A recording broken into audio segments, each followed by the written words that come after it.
Así que los invitamos a todos a tomar asiento para poder comenzar entonces esta conversación con los ilustres congresistas y las señoras senadoras también de la República que nos acompañan hoy. Alguien decía que ustedes conocen muy bien que los políticos piensan en las próximas elecciones, los estadistas piensan en las próximas generaciones, y creo que nunca había sido tan importante recordar esa frase como ahora, en que en manos de cada uno de ustedes está efectivamente el futuro no solamente de las próximas elecciones, sino sobre todo de varias generaciones que tendrán que vivir con los efectos positivos o negativos, ya lo veremos, de la reforma pensional que se apruebe. Y yo quisiera empezar con una pregunta que seguramente suscitará todo el resto de debate que tendremos en los próximos minutos. Y empiezo con usted, doctora Clara López, ¿qué es lo que más le gusta y qué es lo que menos de esta reforma pensional? Se vale que también me diga que le gusta toda. Doctora Clara, adelante. Muchas gracias. ¿Cuánto tengo para la respuesta? No vamos a tener, digamos, un tema muy riguroso, muy estricto de tiempos, pero les rogaría que fueran más directos en sus intervenciones para que todos puedan hablar varias veces durante estos minutos. Bueno, Adelante, senadora muchísimas Clara. gracias. Como usted dice, me gusta la reforma. Y me gusta la reforma porque por primera vez, en vez de limitarnos a tener un sistema de seguridad social para los trabajadores asalariados, se está pensando en un sistema integral de protección social. Entonces, desde luego, ese pilar solidario y el semicontributivo me parece que son los temas centrales de lo que a mí me atrae de esta reforma por su enorme contenido de equidad social. Me gusta de la reforma que se eliminan los subsidios, o no se eliminan, se reducen sustancialmente los subsidios, especialmente los de los sectores adinerados, los de los más altos ingresos. Pero coincido con la señora procuradora delegada que hay un tema central que el país no quiere abocar, y son los regímenes especiales de los maestros, de las Fuerzas Armadas, de las cajas del sector público. Y yo sé que es un tema delicado y uno no puede abordar todos los temas a la vez, pero ese es uno de los temas que a mí no me gustan de la reforma. Y yo tendría que adicionar que la propuesta de abordar los parámetros es algo que se va a tener que hacer más temprano que tarde, pero es algo que, dado que el envejecimiento de nuestro continente de Colombia es respecto al resto del continente moderado, es algo que se puede aplazar unos años, pero después del 2030 al 2040 ya tenemos que meternos con edad de pensión y desde luego con cotización y valor de cotización, porque este sistema es sostenible según los cálculos que he visto de planeación nacional, más o menos hasta el 2060, algo del 2070, donde ya se pierde la acumulación del ahorro y salta el déficit enormemente. Entonces, en precaución de eso, se van a tener que modificar los parámetros hacia 2030. Pero no es que me guste o no me guste, sino que en esta etapa uno dice, sí, es necesario, pues sí, siempre es necesario ahorrar más, pero repito, no se puede hacer todo al tiempo. Y el gran esfuerzo fiscal que implica el pilar solidario y el semicontributivo para esta generación me parece que es un gran salto adelante. Gracias, doctora Clara. Ya hablaremos en detalle sobre lo que tiene que ver con jóvenes y con mujeres, pero le quiero repetir esta misma pregunta también al doctor Alejandro Carlos Chacón y además agregarle otra. Lo presento como miembro o exmiembro de la coalición de gobierno. ¿Cómo quedó usted? Uy, pero hable. Se le dañó el micrófono.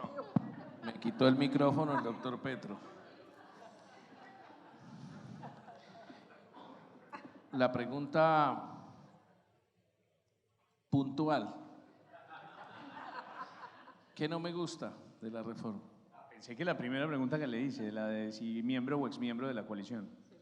Bueno, es que nos sacaron, ¿no? Nosotros no salimos, es que yo Muy bien. somos exmiembros porque nos sacó el presidente. Bueno, ahora sí vamos a lo de fondo. Gracias, doctor Alejandro. Puntual.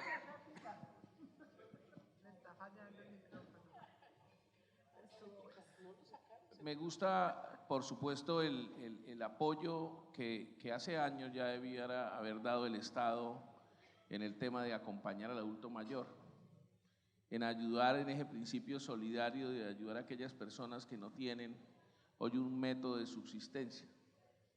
Yo creo que eso es lo más importante y lo valioso que tiene esta reforma. No voy a decir que no me gusta, le voy a decir que me preocupa.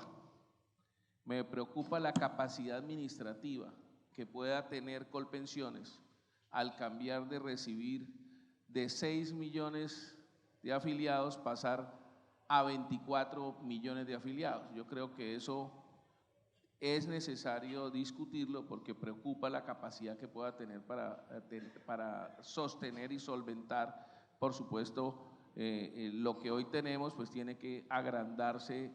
Y debiera esta reforma decir cómo es que va a poder soportar tener lo que hoy tienen los fondos privados, que hoy representan indudablemente una capacidad económica administrativa que también se soporta a través del sistema, cómo eso también va a ser trasladado en términos económicos precisamente a Colpensiones. Eso es lo que más que no me gusta, me preocupa del sistema.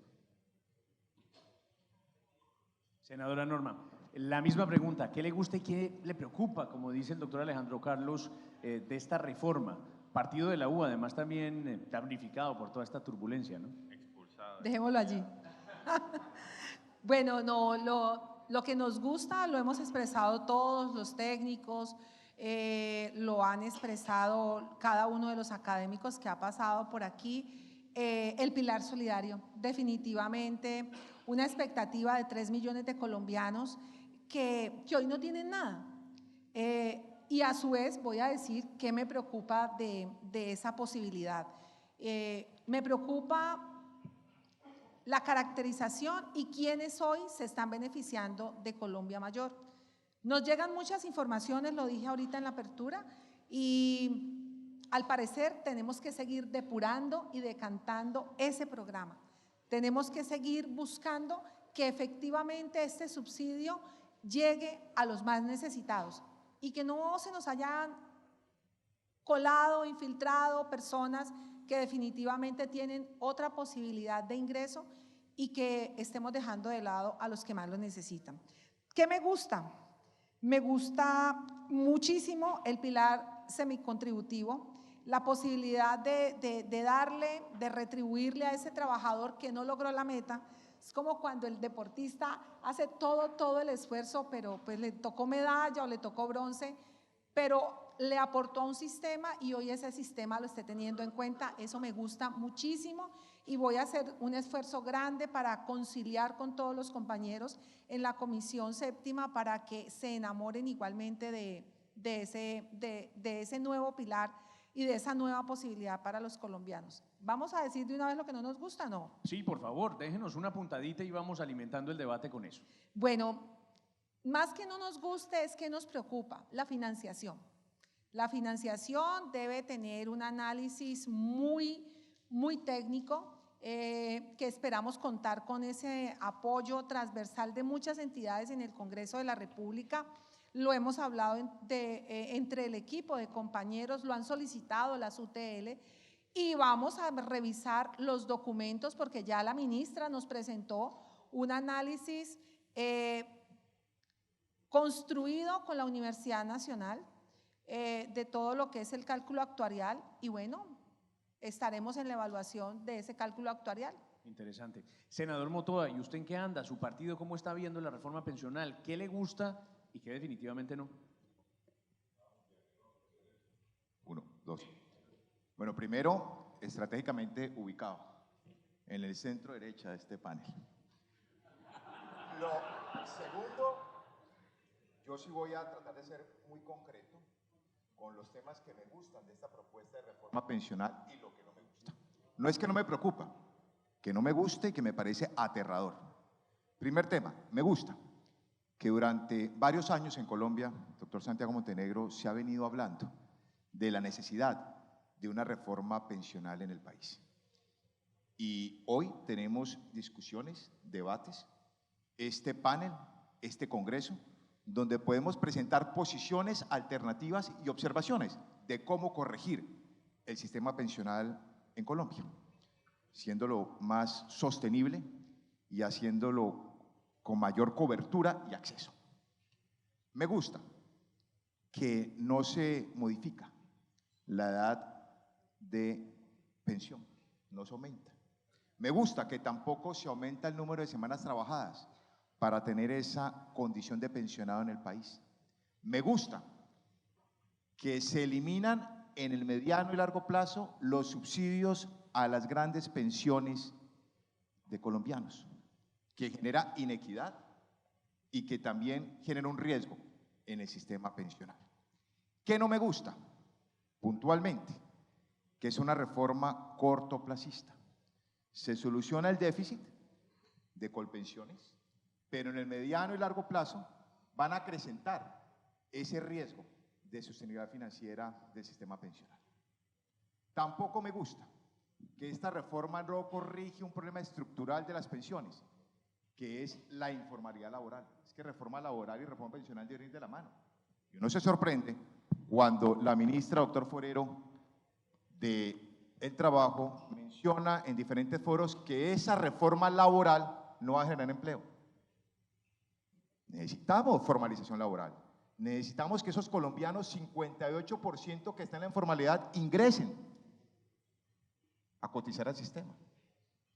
Me preocupa y me genera gran alerta que esa propuesta del presidente Petro, el gobierno de Pilares, en una inversión de la pirámide demográfica, pues pueda afectar y acabar con el esfuerzo de muchos de los cotizantes y de los pensionados en el país. Es que la tasa de natalidad en el año 2022 fue del 7.7, pero en ese mismo año adultos mayores, más de 60 años, 13.9, casi el doble. Están naciendo menos colombianos y la población se está envejeciendo.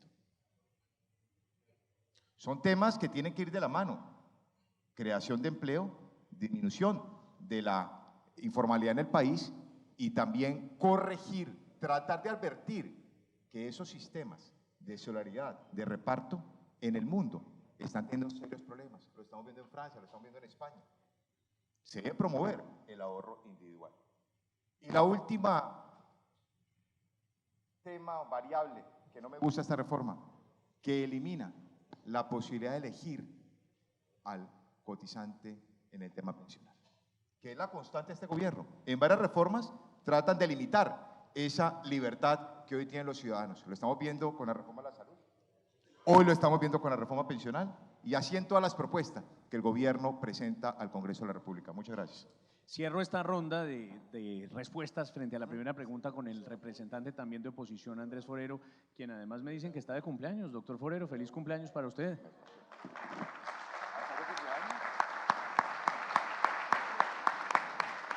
Muchas gracias, doctor Juan Manuel. Así es, ya 38 años. No sé, me está diciendo aquí la doctora Clara si Usted esto no está me va en el a afectar régimen o no, de y creo transición. que sí, también va a alcanzar a afectarme. ¿Qué me gusta y qué no me gusta de la reforma pensional? Miren, a nosotros, como le ha dicho la doctora Norma, en la Comisión Séptima nos correspondió el estudio de las tres principales reformas sociales del gobierno nacional: la reforma a la salud, la reforma laboral y la reforma pensional. Yo decir que el sistema de salud, por ejemplo, necesita ajustes, pero siento que no se necesitaba una nueva reforma y menos la reforma que ha planteado el gobierno nacional.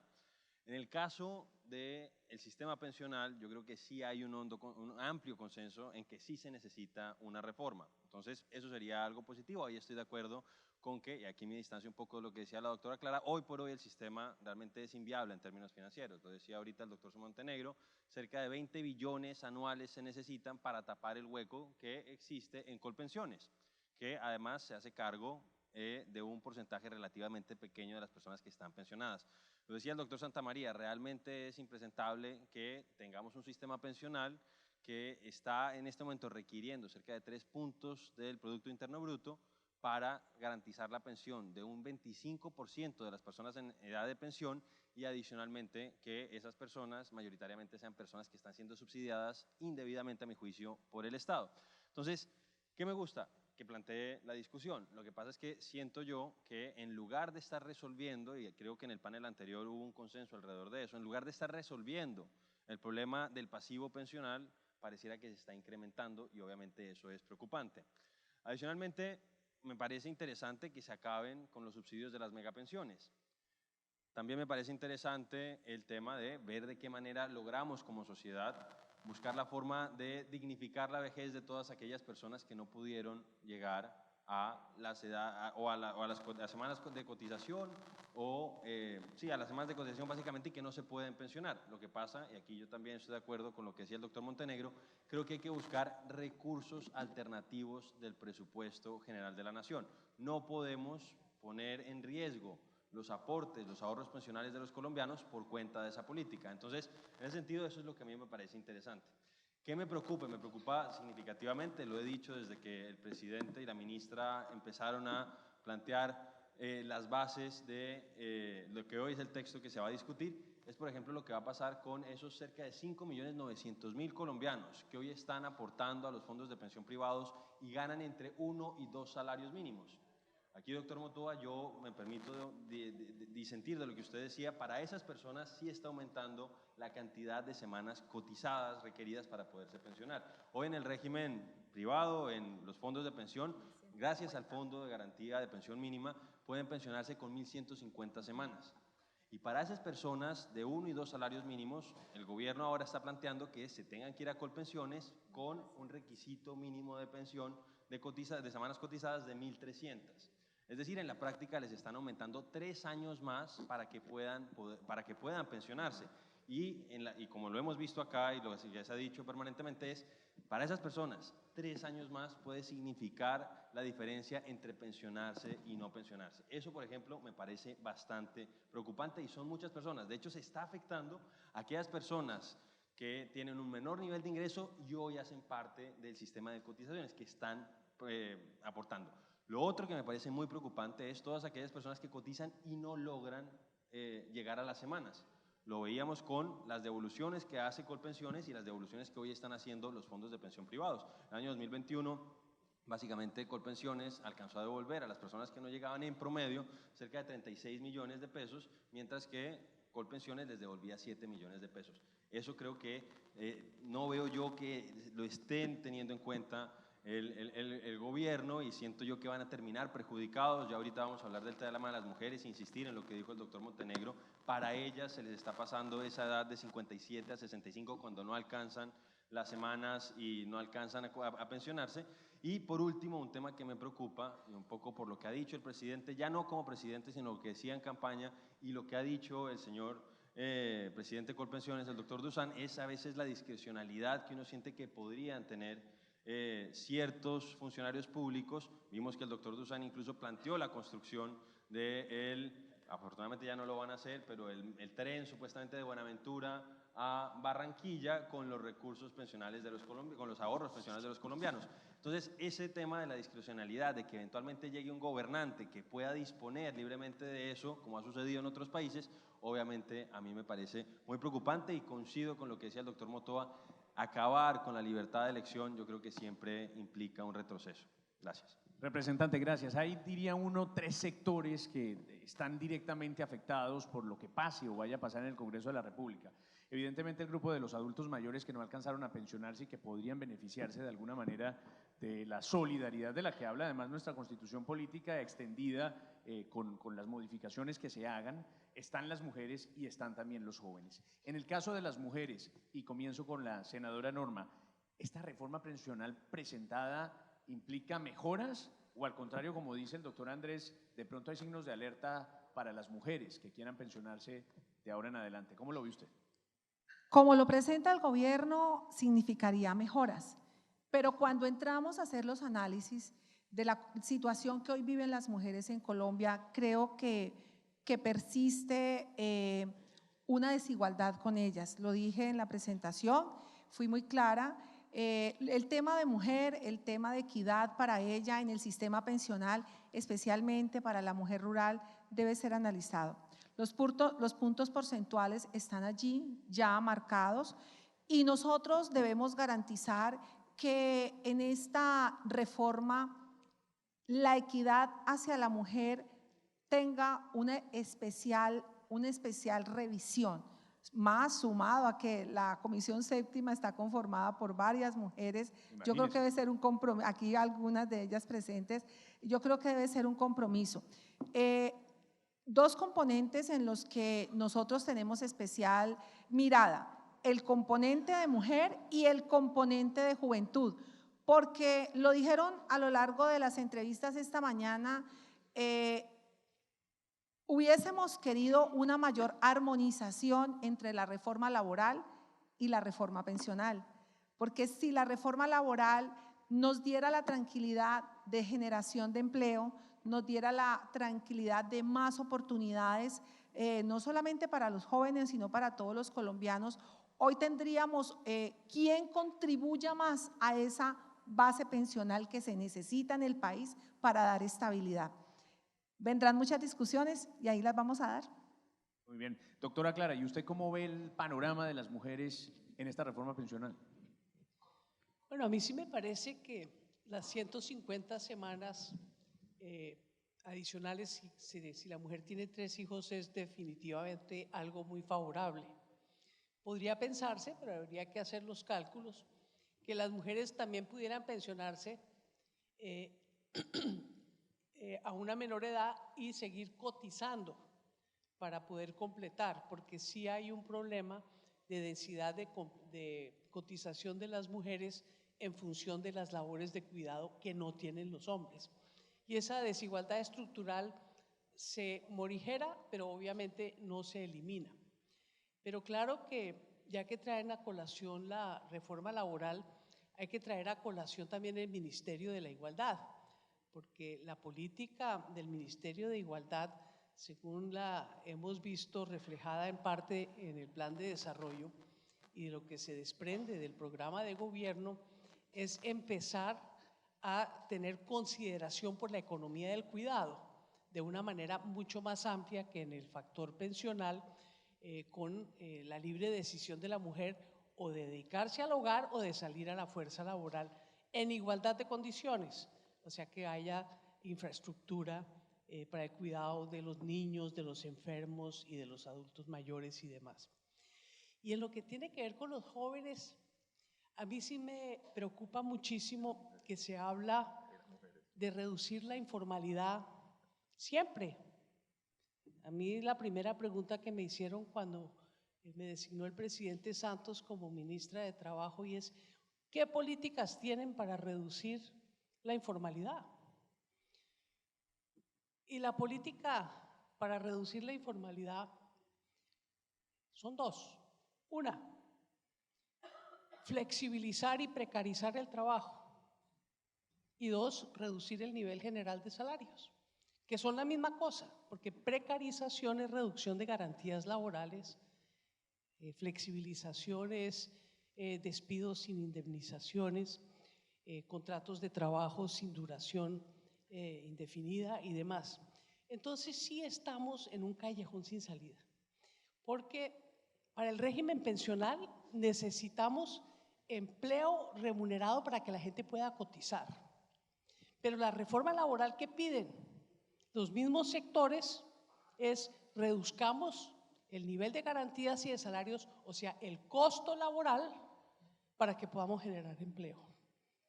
Entonces hay que sincerarnos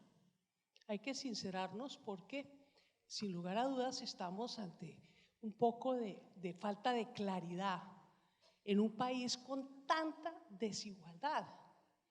Miren, el 50% de las 22 personas ocupadas en el país gana menos de un salario mínimo legal.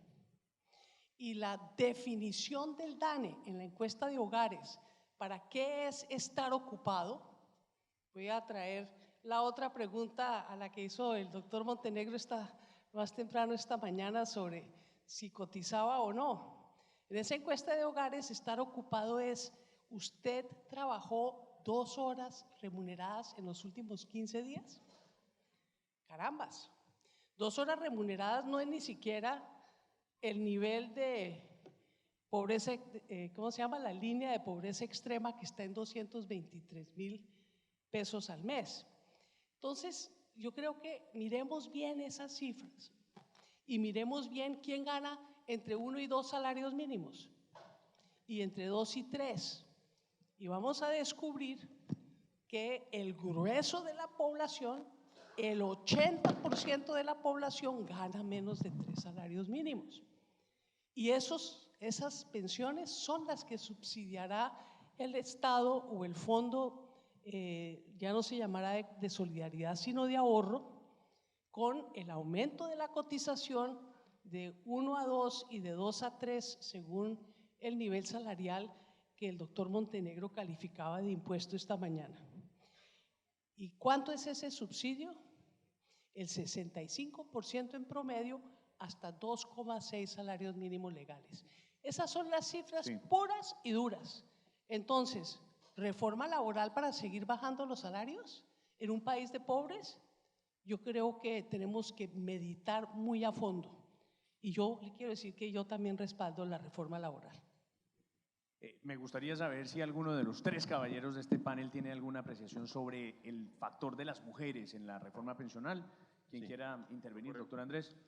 Sí, un par de consideraciones. Primero, en sintonía con lo que decía antes, realmente tengo que hacer una precisión a propósito del tema de las 150 semanas. Es para todas aquellas personas que al momento de entrada en vigencia de la ley, pues no hayan llegado a las 1000 semanas de cotización, y que es un número bastante grande, que es el régimen de transición que se plantea. Entonces, como para hacer, seguramente no van a ser esas 5.900.000 personas de las que hablé inicialmente, sino que podría reducirse por cuenta de ese régimen de transición. Pero lo digo por lo siguiente, Juan Manuel, y es que entonces dice que ahora a las mujeres les van a dar esa ventaja hasta 150 semanas si es que llegan a tener 3 hijos. Pero entonces eso realmente va a beneficiar solo a aquellas mujeres que hoy están cotizando en Colpensiones, porque todas las mujeres que están, por ejemplo, y aquellas que estén en el régimen privado, pero del RAIS, pero que tengan unos altos niveles de salario, porque hoy por hoy a esas que yo mencionaba, las de 1 y 2 salarios mínimos que están aspirando a tener la pensión mínima, pues pueden pensionarse con 1.150 semanas. Entonces las van a hacer pasar a 1.300 porque se pasan a Colpensiones y después le dicen, no, venga, les vamos a dar 150 semanas de rebaja. Quedan en las 1.150 que tenían originalmente. Realmente beneficia solamente a las que estaban en Colpensiones inicialmente. Por otro lado, vuelvo a insistir en lo que me preocupa y que es esa diferenciación de género que planteaba el doctor Montenegro, y es que como están pasando a 65 años para hombres y mujeres la posibilidad de recibir, pues ya no será esa devolución de la pensión, etcétera, pero el equivalente, pues obviamente pasa de 57 a 65 años. Es una diferencia bastante grande. Y a quienes sí está beneficiando aparentemente, según el artículo 32, es aquellos hombres que se consideren no binarios, que les pasa la edad de jubilación de 62 a 57 años, 5 años de diferencia. Ahí sí yo creo que el beneficio es bastante grande. Y una cosa que se me quedó antes en el tintero, doctor. Aquí el doctor Chacón me está diciendo que está pensando en pensionarse antes. ¿Ah? Que siempre he estado confundido. Entonces, a propósito de lo que decía la doctora Clara, y yo creo que todos estamos de acuerdo en la interconexión entre la reforma laboral y la reforma pensional.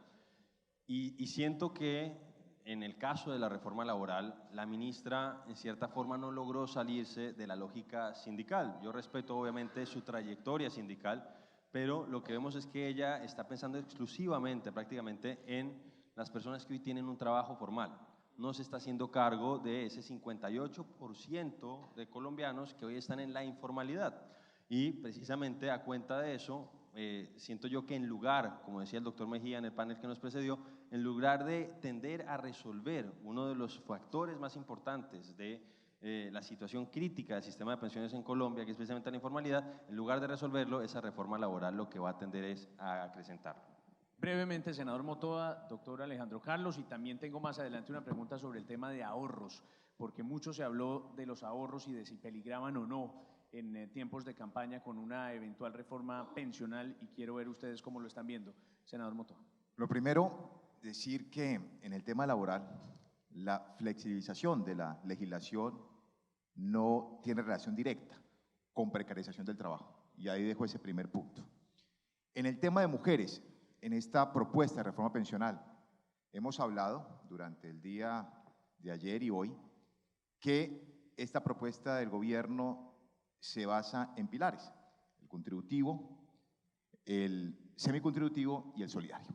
Comienzo cómo le van las mujeres en el régimen, en el pilar contributivo, particularmente el componente de prima media. Yo sí creo que hay un incentivo para las mujeres que son madres, hay que hacer esa claridad, que son madres, una disminución de 50 semanas para poder alcanzar su calidad de pensionado por un máximo de 3 hijos. 150 semanas se disminuirían de lo que exigen de las 1.300. Y creo que ese es un beneficio que va en el camino correcto. En el pilar semicontributivo, me parece que afecta gravemente esa mujer que no alcanza el número de semanas ni la edad y está en ese pilar, porque de 57 años la lleva a los 65, 8 años más, para poder garantizar ese ingreso. Parece que eso no ha sido entendido por parte de muchos de los colombianos que están interesados en la reforma pensional y hay que hacerlo evidente. Y en el pilar solidario, no se dice mayor cosa. Doctor Forero, doctor Chacón, en ese pilar no se sabe cómo acceden las mujeres, cuáles son los beneficios, cuáles son los requisitos, cuáles son las condiciones, cuánto cuesta al sistema. No hay impacto fiscal, no se conoce ese impacto de la beneficiaria en el pilar solidario. Con eso termino mi respuesta. Gracias, doctor Motoa. Doctor Alejandro. Doctor Forero, a veces lo que uno señala es lo que uno es, ¿no? Pero frente a la pregunta, yo siempre, hace muchos años, he dado una discusión sobre las trampas de pobreza en este país. Celebro la diferenciación que debe existir entre hombres y mujeres por la condición especial que tiene la mujer, de madre, por supuesto de su condición además de laborar en su casa, que son los pilares fundamentales de nuestra sociedad. En muchas ocasiones ellas pierden años de trabajo por estar con sus hijos, con su esposo, con su familia. Por eso celebro la diferenciación siempre. No me gusta que se ate necesariamente a tener hijos, porque uno de los grandes problemas que tiene este país son las trampas de pobreza en lo que damos, o bien como subsidios, o bien como ayudas. Si usted no arregla el piso de su casa, de pronto no lo sacan del Sisbén o no lo sacan de los beneficios del adulto mayor, entonces no arreglan el piso de la casa, una trampa de pobreza. Sacan a su hijo de los beneficios que tiene de educación y en la pública porque usted obtuvo un trabajo y se formalizó, entonces usted le dicen no me formalice porque pierdo mi familia en acción. Si nosotros atamos esa diferenciación en la reforma a tener hijos, podemos estar fomentando que las mujeres puedan tener hijos, como se ha fomentado precisamente con la ayuda de Familias en Acción. Esas trampas de pobreza debemos que quitarlas en la diferenciación, en la diferenciación que hacemos con condicionamientos para dar. Y es parte de precisamente los principios generales en el mundo que tienen economistas sobre la renta básica sin condicionamiento, subsidios sin condicionamiento. Yo creería que es una de las grandes preocupaciones que pueden tener en esta diferenciación que hace precisamente la reforma. No condicionamiento a la mujer para darle los beneficios que podamos darle en esta reforma clara, que es muy importante, y compañero Forero, en esto, ahí que ustedes están en esto. Quieto en primera porque quiero arrancar esta pregunta con usted, voy a ser muy directo. ¿Peligra el ahorro de los colombianos con una reforma pensional como la que se ha presentado al Congreso de la República? Sí, no, ¿por qué? Bueno, lo primero hay que decir que hoy debemos tener por el orden, ustedes saben más de eso que nosotros, por el orden de 357 millones en el ahorro, entiendo yo más o menos la cifra. ¿Y de dónde viene ese ahorro? ¿De cuándo en tiempo viene el ahorro? Creería yo que a partir del 93. La pregunta es, Y es que antes los colombianos no habían ahorrado, es que antes los colombianos no habíamos aportado a pensión. ¿Dónde está el ahorro de los colombianos hoy? Hoy sabemos dónde está, a partir de una época. Se ha hecho costumbre unos derechos de petición míos que además lo han tenido los medios de comunicación y han sido controversiales, ¿no? Que el yerbatero, que el sobandero, que el cuadrito que dicen que al ministro de Hacienda le costó haberlo entregado, de ser serio, de entregar cuánto costaba realmente la reforma a la salud. Entonces, hay algo que a nosotros no nos han contestado en nuestras informaciones que tenemos sobre esto, es ¿dónde están los ahorros antes del actual sistema? Hoy sabemos que hay 357 billones y que de esos billones el 70% de esos 357 no han sido ahorro de los colombianos, sino rentabilidad del sistema actual. Si vamos a cambiar el sistema actual, ¿cómo vamos a garantizar que ese ahorro que vamos a tener los colombianos y vamos a continuar con el nuevo sistema va a tener rentabilidad y vamos a saber dónde están los ahorros? Hoy un colombiano abre su computador y encuentra dónde están las inversiones que se tienen por los fondos y por el sistema actual. Si hubiéramos tenido el sistema anterior, que hace lo que no queremos llegar, hoy no tuviéramos 357 billones porque se volvió, y no podemos dejar que se ocurra, eso es claro, que se vuelva caja menor de Hacienda, que fue lo que tuvimos en una época con los ahorros de los colombianos. Eso lo tiene que traer la reforma y dejarlo claro. Ahí, si esta reforma no trae fundamentalmente eso, empezaremos a perder no solo esto, sino lo que viene. ¿Cómo garantiza hoy, si vamos a pasar de 6 billones a 24 millones, 26 millones de colombianos a Colpensiones, a ese fondo público, cómo nos va a garantizar que ese recurso que va a llegar a partir del día siguiente de la reforma, que la plata va a tener rentabilidad y que no va a volverse la caja menor de los gobiernos como ocurrió antes del 93? Doctora Clara, ¿usted ve ese riesgo de que se vuelva la plata del ahorro pensional de los colombianos plata de caja menor de los gobiernos? Bueno, es que la historia dice que eso es así. La reserva técnica del Seguro Social era una reserva técnica muy bien manejada. Y un buen día dijeron, no, hay que invertir en las acciones del Banco Central Hipotecario. Y le dieron la orden al Seguro Social de comprar acciones del Banco Central Hipotecario, que posteriormente se quebró y quedó valiendo 0 pesitos. Y como ya la reserva técnica estaba tan deteriorada, en vez de sostenerla, la usaron fue para pagar mesadas. Entonces es un peligro porque yo no voy a dar los nombres, pero pues aquí saben quiénes son los ministros, gente muy seria y muy bien considerada en nuestra sociedad que dio esas órdenes. No eran, discúlpeme, miembros del pacto histórico, propiamente dicho.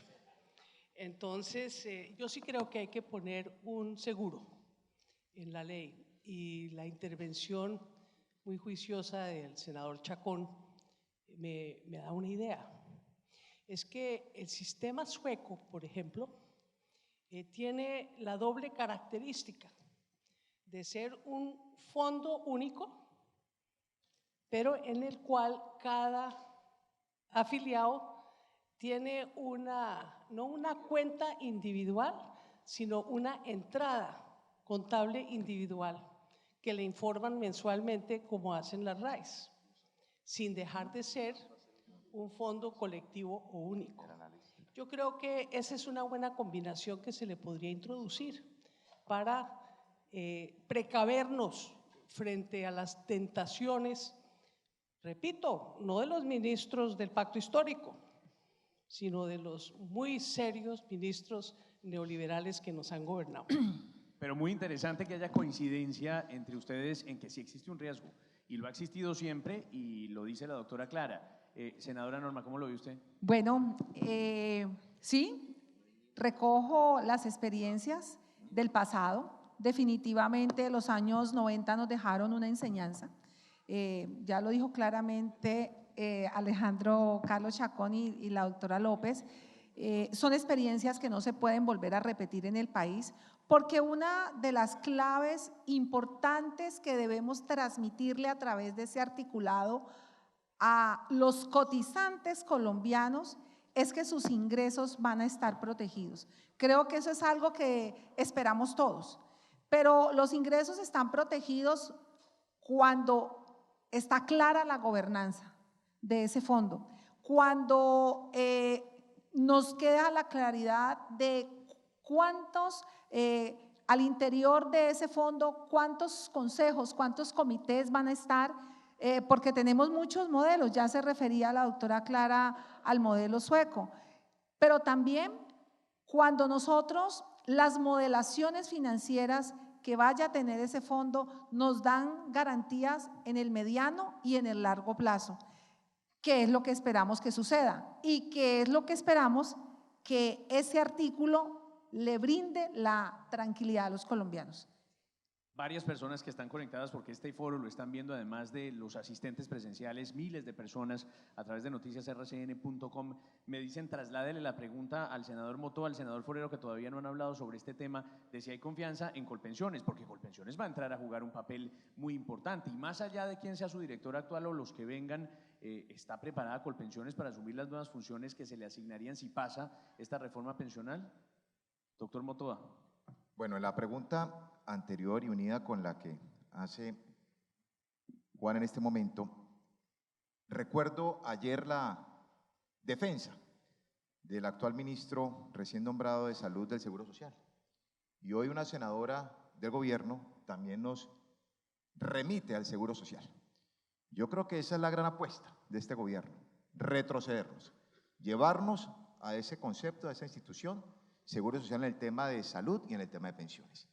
Y yo sí quiero decir en este panel que el gobierno debería quitarse la máscara, que debería decir de frente a la opinión pública que lo que se busca es estatizar el sistema de pensión en el país. Y lo digo porque ese traslado forzoso de cerca del 75% de la población activa, laboralmente hablando, que ganan entre 1 y 3 salarios mínimos, pues en el largo plazo va a afectar quienes estamos en el ahorro individual.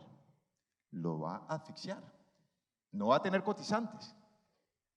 Parece que esa propuesta de un sistema pensional 100% público no es sostenible. Ya lo hemos dicho en este panel, lo hemos oído en la anterior intervención. Hay una realidad y es la inversión de la pirámide demográfica. ¿Cómo se va a corregir ese problema que es latente, que está ocurriendo en todo el mundo y por supuesto Colombia no es ajeno de ello? Además del aumento de la esperanza de vida, que en Colombia es superior al promedio latinoamericano.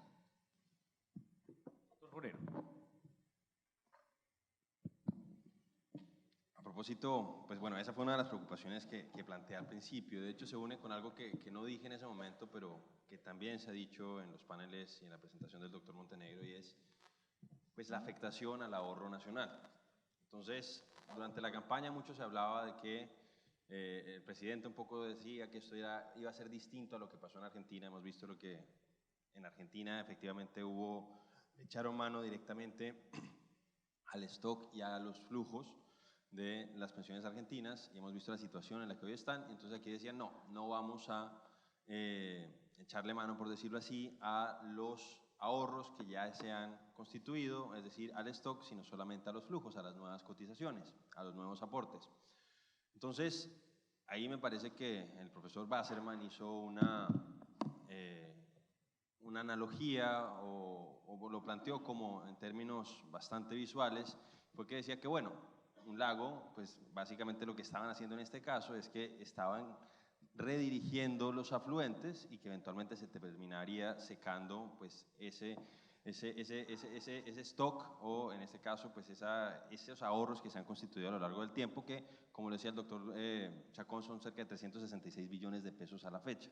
Entonces, obviamente eso nos preocupa. Se hablaba de 20 billones más o menos que se redirigirían a Colpensiones. Vemos que en la práctica eso lo que hace es que tapa un hueco que hoy existe y que están redirigiendo recursos del presupuesto general de la Nación, y un poco lo que uno siente es que con eso liberan esos recursos en el presupuesto general de la Nación y van a poder destinarlo a otro tipo de programas. Entonces, también me preocupa el tema de la discrecionalidad, y lo decía no por los ministros, no sé si neoliberales, la verdad, doctora Clara, desconozco quién haya dado esa orden, pero me preocupa sobre todo por los anuncios que han hecho funcionarios de este gobierno. En particular, yo lo decía al principio, el doctor Dusan, que es la persona a cargo de esa entidad, que incluso planteó que iban a hacer pues, ese inverosímil proyecto de un tren de Barranquilla a Buenaventura. Entonces, obviamente a uno le da susto que una persona maneje una entidad de esa naturaleza y plantee eso, desconociendo un poco además nuestro régimen legal y constitucional. Pero además de eso, hay que recordar, y un poco en sintonía con lo que ya había dicho antes, y es la inviabilidad de un esquema de reparto, sobre todo cuando vemos una inversión de las pirámides demográficas en el mundo, y en el caso de Colombia no somos excepción. Y digo eso porque en la práctica un esquema de reparto es un esquema Ponzi, es una pirámide. Lo decía el doctor Sala y Martín en la cita que ponía el doctor Montenegro, y eso es así. O sea, esto, pues, obviamente, guardadas las proporciones, es como si fuera un DMG. Uno va, uno hace unos aportes, no invierte en esa plata porque Colpensiones no está invirtiendo esa plata, y con eso se pagan a las personas que estuvieron invirtiendo en el pasado. ¿Cuál es la preocupación? A propósito, por ejemplo, de los jóvenes que hoy van a empezar a aportar, que hoy tenemos a cerca de 4.5 trabajadores sosteniendo a un adulto mayor. Al año 2050, según las proyecciones, y seguramente hay que revisarlas porque el último indicador del DANE sobre los nacimientos del año 2022, pues creo yo que hubo un quiebre de la tendencia, y va a haber cerca de 2 trabajadores por cada uno de los adultos mayores que hay que pensionar. Entonces, obviamente eso a mi juicio es inviable, y por eso nos preocupa tanto que se haya puesto ese pilar de 3 salarios mínimos. Representante, nos quedan muy pocos minutos ya para finalizar este panel, y tengo 2 preguntas iguales de puntuales para hacerles. Y quiero comenzar con usted precisamente, doctor Forero. Implicaciones, me están preguntando por aquí, para el mercado de capitales. Hay quienes dicen que traería graves consecuencias esta reforma pensional si pasa. ¿Usted qué dice? Sí, yo creo que esto obviamente va a afectar el mercado de capitales, y afectando el mercado de capitales va a afectar las tasas de interés para el propio gobierno, que es uno de los grandes beneficiados en cierta manera de la posibilidad de contraer deuda con los fondos, pero también para el sector privado. Entonces yo sí creo que va a ser un golpe bastante importante, y la verdad, a pesar de que yo reconozco el avance respecto al primer borrador que se había, respecto a la primera iniciativa de que se cree este fondo, siento yo que no va a compensar la disminución en el ahorro que va a significar ese traslado de los aportes, además siendo tan grande. Hay que recordar que cerca del 88% de las personas que hoy están cotizando en los fondos de pensión privados llegan hasta los 3 salarios mínimos, es decir, todos esos recursos de ese 88% más o menos pues se van a ir precisamente a Colpensiones, y siento yo que ese fondo, a pesar de que reconozco que puede estar bien direccionado, creo que no va a ser suficiente. Senadora Norma, sobre esa pregunta. Bueno, sí, puede causar una repercusión importante. Estos recursos generan dinámicas económicas importantes para el país, respaldan acciones importantes que han generado una muy buena rentabilidad en algunos casos, y podemos observar que se va a tener una aprensión en el ámbito económico con este mercado de capitales. Yo creo que debemos brindar garantías de este análisis. Necesitamos el acompañamiento de todos, lo he dicho creo que a lo largo de toda la mañana, con el propósito de que la ley quede muy bien concebida, y especialmente que este tipo, o mejor, esta decisión pueda dar tranquilidad a todos los inversionistas y a la confianza económica que merece Colombia. Senadora Clara, ¿y usted cómo la ve? Pues, a riesgo de mencionar la soga en la casa del ahorcado, a mí me parece que la concentración tan grande que hay de la propiedad de los fondos privados o los fondos que administran las pensiones del ahorro individual, no le hace bien al país, a ningún país. Hay estudios que muestran en Estados Unidos, porque en Colombia no los hemos hecho, cómo la creciente concentración de capital y de concentración de poder de mercado en los distintos sectores de la economía norteamericana generan dos consecuencias indeseables. La primera, mayores precios al consumidor, y la segunda, menor nivel de empleo. Entonces, en una sociedad en que la economía está tan concentrada como Colombia, que permitió, por ejemplo, que se emitiera el decreto 1368 en contra de un decreto ley que prohibía los autopréstamos, en contra de las mejores prácticas a nivel internacional, y que la demanda en 8 años no ha sido resuelta por el Consejo de Estado, nos muestra la influencia del poder económico sobre el poder judicial y también sobre nosotros, el poder legislativo. Entonces yo sí pienso que hay que mirar no solamente el estricto rendimiento financiero, sino el rendimiento social de las decisiones. Y por eso yo sí pienso que este proyecto lo que nos llama a considerar es qué está pasando en la integralidad de nuestra sociedad. Y desde luego yo también critico, como lo ha hecho el representante, las declaraciones del director de Colpensiones, pero también le quiero recordar que quien lo calló y le dijo que no podía hacer ese tipo de aseveraciones fue el mismo presidente de la República. Senadores, me quedan ustedes si tienen alguna opinión sobre este tema del mercado de capitales. Doctor Alejandro.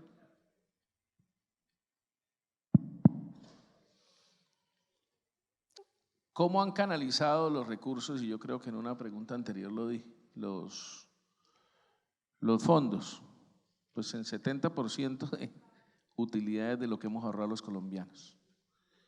Voy a hablar como si fuera un gran petrista, para que ustedes no se preocupen.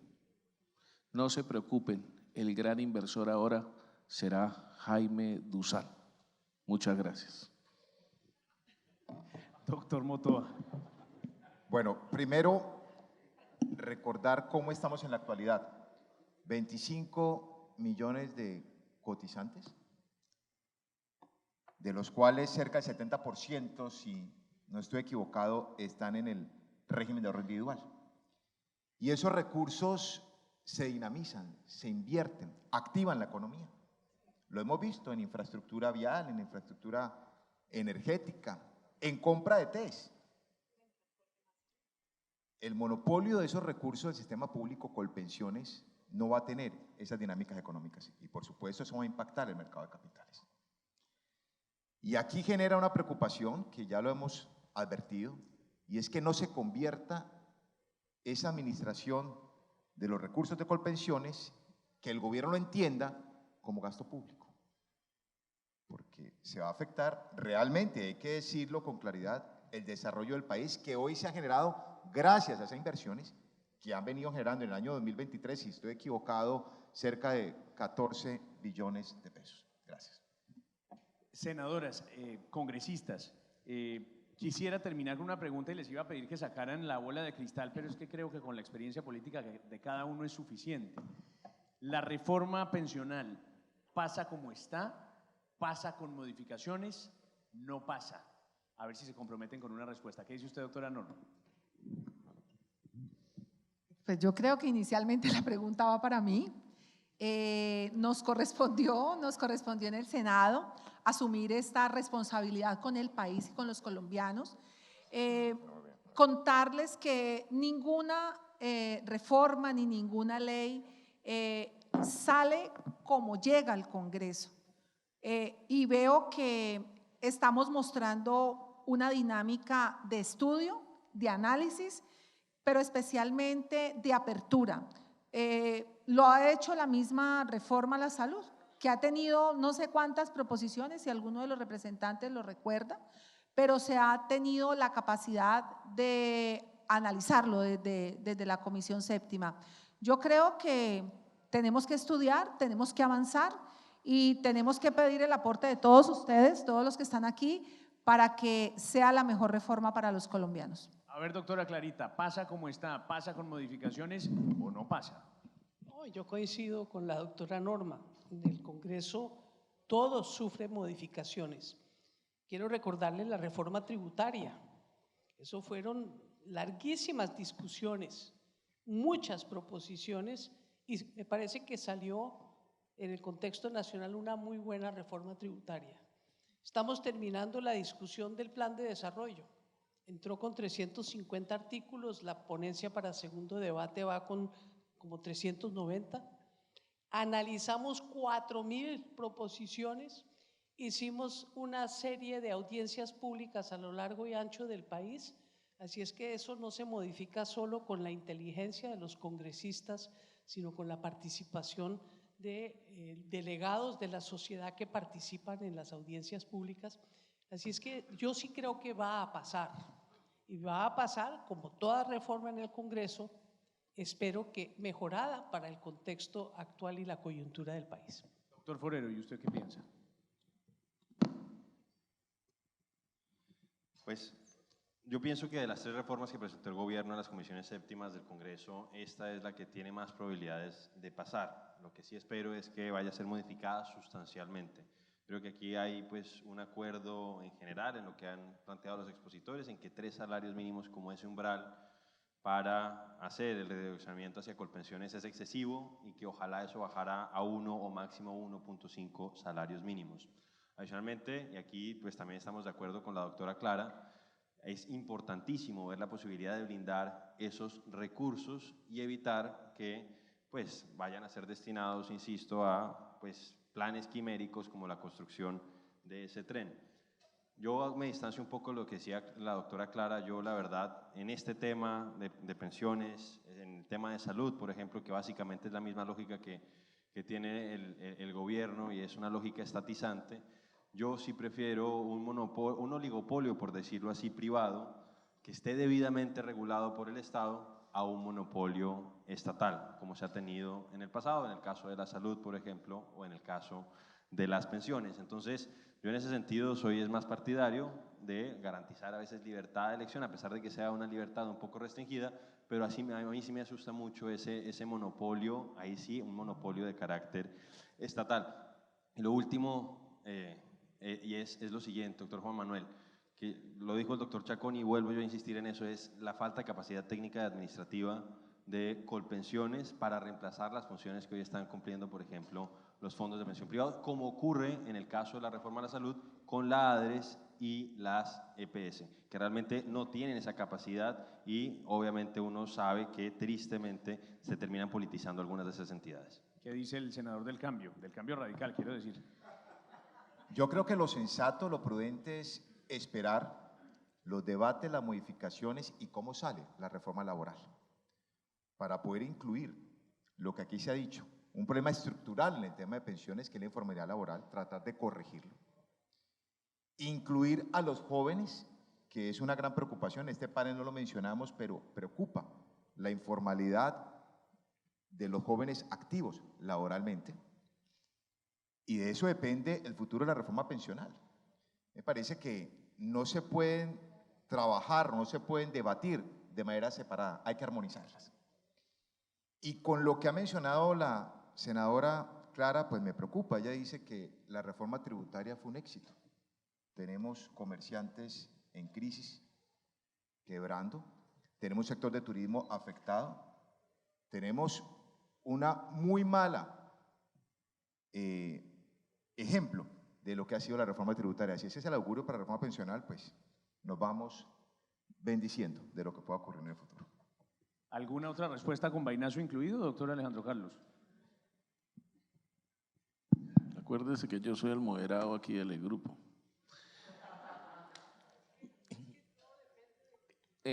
Yo creería que todos creemos y estamos convencidos en la necesidad de mejorar la condición de los trabajadores. Estábamos o podemos estar convencidos de que es posible mejorar el sistema de salud y creemos que es posible mejorar la condición de aquellas personas que tienen necesidad y no logran hoy pensionarse. el problema es el cómo se va a hacer. Y ahí es donde no nos hemos podido poner de acuerdo. Y uno de los grandes problemas que tenemos frente al gobierno, o podría decir también frente a mi director del partido, que yo les decía hay que dejar de personalizar las cosas, sino todos los gobiernos son parecidos, se creen emperadores. Y todos los directores de los partidos también creen que mandan sobre uno como si lo hubieran elegido. Entonces hay que despersonalizarlos. Creemos lo importante es volver a construir un diálogo en donde se entienda que cada uno de nosotros somos actores de un proceso. Nosotros hacemos parte del Congreso, el gobierno hace parte de lo que él ganó y que quiere hacer unas modificaciones, pero tiene que saber que nosotros también pensamos. Si el gobierno entiende que hay unas cosas que no nos gustan en el ejercicio de la democracia, en las mayorías como corresponde en la democracia, seguramente los proyectos pueden pasar. Eso sí, sin destruir lo que durante décadas hemos construido para mejorar los sistemas que hoy tenemos. La gente no puede olvidar que Colombia sí ha cambiado, que no es perfecta, pero es que nosotros no somos los europeos ancestrales. Estas son naciones jóvenes que han venido construyendo un sistema estatal y un diseño funcional e institucional que vamos a defender. Estamos dispuestos a cambiar muchas de las cosas que creemos se pueden mejorar, pero no vamos a acompañar la destrucción de muchas de las cosas que consideramos durante décadas hemos construido todos, la izquierda, la derecha y aquellos moderados como nosotros del centro. Muchas gracias. Pues vamos a ver si resultan tan buenos futurólogos como el exministro Alejandro Gaviria, ya veremos. Señores, muchas gracias por participar. Doctor Santiago, gracias por esta invitación a moderar. Gracias. Bueno. Muchísimas gracias, José Manuel, por tu moderación y asistencia.